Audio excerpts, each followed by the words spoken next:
పితా పుత్ర పవిత్రాత్మ నామమున ఆమేన్. ప్రియ సహోదరి సహోదరులారా, జ్ఞానవాణి ప్రేక్షకులారా, మీ అందరికీ శుభోదయం.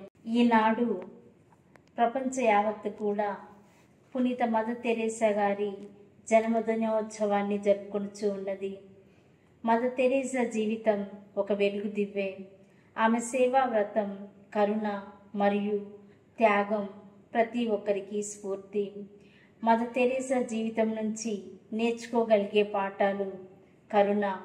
మదర్ తెరేసా నిరుపేదలకు, అనాథులకు మరియు అనారోగ్యంతో బాధపడుతున్న వారికి అనేక సేవలు అందించారు. మనము కూడా ప్రతి ఒక్కరికి కూడా కరుణతో, ప్రేమతో మన వంతు సాయం చేయాలి. ఆమె సేవాభావం, ఆమె సేవను జీవన విధిగా స్వీకరించారు. మనము కూడా సేవను ప్రాముఖ్యంగా తీసుకొని సమాజానికి ఉపయోగపడే విధంగా పనులు చేయాలి. ఆమె త్యాగం, ఆమె సొంత సుఖ సౌకర్యాలను త్యజించి ఇతరుల కష్టం, బాధను తీర్చేందుకు ప్రయత్నించారు. మనము కూడా స్వార్థాన్ని విడిచిపెట్టి ఇతరుల సంతోషం కోసం కృషి చేయాలి. ఆమెకున్న విశ్వాసం, ఆమె ఎల్లప్పుడూ దేవుని మీద అంచలంచలమైన విశ్వాసంతో ఉండేవారు. మనము కూడా దేవుని మీద గాఢమైన విశ్వాసంతో జీవించాలి.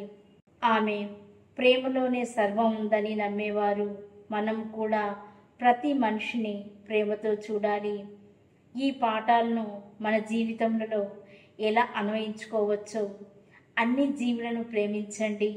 మదర్ తెరేసా చెప్పినట్లుగా చిన్న చిన్న పనులు గొప్ప ప్రేమతో చేయడం, ప్రతి మనిషిని ప్రేమతో చూడడం, సేవా కార్యక్రమాల్లో పాల్గొనడం, సమాజానికి ఉపయోగపడే సేవా కార్యక్రమాలు చేయడం, అనాథాశ్రమాలు, ఇతర సేవా సంస్థల్లో సేవ చేయడం, తనదైన పనిగా గొప్పగా చేయడం, ప్రతి ఒక్క పనిని తనదైన పనిగా భావించి ఇష్టంతో చేయడం.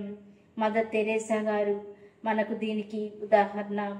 ధార్మికతను పాటించడం, ప్రతిరోజు ప్రార్థనలు, ధ్యానం మరియు సాక్షాత్కారం ద్వారా దేవుని సమర్పించుకోవడం మనమందరము అలవాటు చేసుకోవాలి.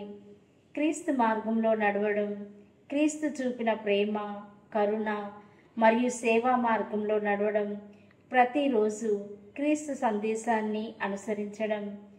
మనందరికీ మదర్ తెరేసా జీవితం ఒక స్ఫూర్తి. ఆమె చూపిన మార్గంలో మనము కూడా నడవాలని, కథోలికులుగా మన కర్తవ్యాలు నెరవేర్చాలని ఎల్లప్పుడూ కూడా ఆ ప్రభువుని ప్రార్థించుకుందాం. ఆమేన్.